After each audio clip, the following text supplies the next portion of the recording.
कहते हैं विश्वास और अंधविश्वास में केवल एक अशब्द का फैसला होता है।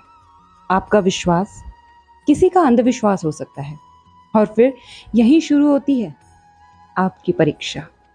आपकी परीक्षा एक भक्त की परीक्षा। आज का ये सत्य प्रसंग मैंने खुद भक्त के मुंह से सुना।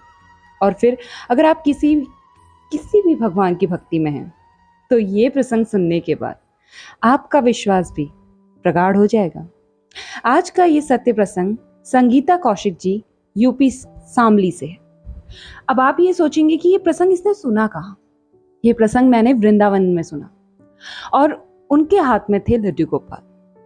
किसी ने उनसे ये पूछा कि आप बताएंगे आपने ये लड्डू गोपाल कब से साधे हैं।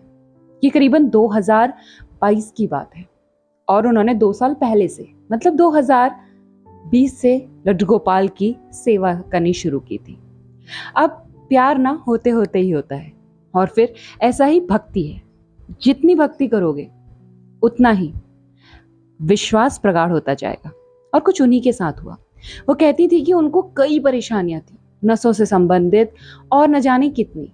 बहुत समय तक एडमिट रहा करती थी, मगर जब से लड्डू गोपाल और राधा रानी को सेवा में किया है, उनकी सेवा करनी शुरू की है, तब से अस्पताल के चक्कर लगने बंद हो गए। लेकिन हाँ, एक चक्कर लगने जरूर शुरू हो गए हैं और वो हैं वृंदावन के। वो कहते हैं उनके घर में खाटू श्याम, भगवान कृष्ण, बांके बिहारी, लड्डू गोपाल सब हैं और वो सबको पूछते हैं। एक एक करके उन्हें ऐसी कई इंसिडेंट्स बताए जिन्हें सुनकर मैं हैरान थी। हाँ, विश्वास तो मैं अटूट करती हूँ क्योंकि मैं खुद एक लड्डू गोपाल की भक्त हूँ। तो कोई ऐसा कह रहा है इसे झूठ मान लूं, मुझसे तो ना होगा। वो बताती हैं कि सर्दियों के दिनों में वो लड्डू गोपाल को इनर पहनाती हैं जो सफेद कलर की होती है, लेकिन शाम तक वो इनर मटमैली हो जाती है, उससे मिट्टी भी झड़ती है। हाँ बताइए, घर में ना कोई बच्चा ना बाहर से कोई ऐसी मिट्टी आने वाला काम, फिर भी लड्डू गोपाल में मिट्टी झड़ती है।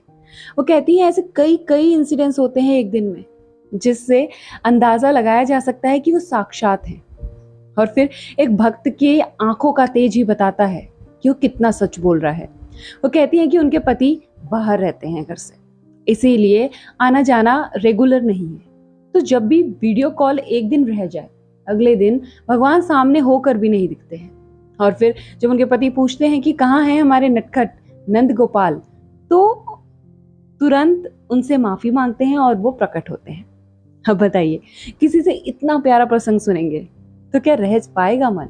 वो बताती हैं अस्पतालों के चक्कर तो हमने काटने बंद कर दिए, मगर जैसे ही वृंदावन के चक्कर लगने शुरू हुए हमारे कई रिश्तेदार हमें पागल बोलते हैं, कहते हैं कि ये अंधविश्वासी लोग हैं।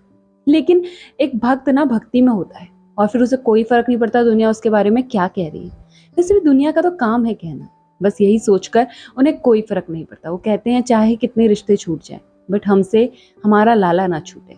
बस इसी आस में वो हर साल वृंदावन आते हैं, कई चक्कर लगाते हैं और कहती हैं कि अब हमने ये भी डिसाइड किया है कि अपना स्थल यूपी छोड़कर हम वृंदावन के ही किसी कोने में अपनी एक झोपड़ी बनाएंगे। बरसाना में भगवान कृष्ण, राधा रानी सबके दर्शन करते रहेंगे।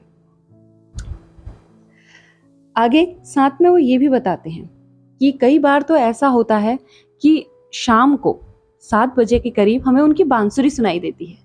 तो पूछने वाले ने पूछा भी कि बांसुरी की पूरी मधुर धुन, तो उन्होंने कहा ये तो नहीं सुनाई देता, लेकिन उनकी बांसुरी में घुंघरू है तो वो बजते जरूर सुनते हैं, और जबकि उन्हें कोई कहीं से हिला नहीं रहा होता।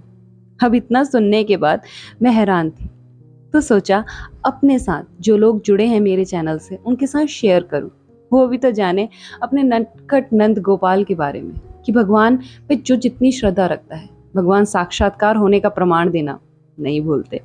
तो आज का ये छोटा सा सत्य प्रसंग मगर दिल को छू लेने वाला, एकदम सत्य। यहीं तक। आशा करती हूँ आपको पसंद आया होगा। जितना अच्छा मुझे सुनकर और शेयर करने में लगा उतना ही आपको भी अच्छा लगा हो। और अगर हाँ तो लाइक कीजिए, ऐसी वीडियोस को शेयर करते रहिए, क्योंकि आज के कलयुग में जो सतयुग की राह दिखाता है वो बस यही है। यही हमें गलत से सही की राह दिखा सकता है, वैकुंठ का द्वार दिखा सकता है, वरना सब तो मोह माया है। यही रह जाएगा। आशा करती हूँ आपको पसंद आया होगा। Like, comment and share. जल्द लौटूंगी एक अच्छे से सत्य प्रसंग के साथ। तब तक अपना, अपने परिवार का ख्याल रखिए। लज्जू गोपाल की भक्ति में रमे रहिए और कमेंट में लिखते हुए जाइएगा, श्री कृष्णा, राधे राधे।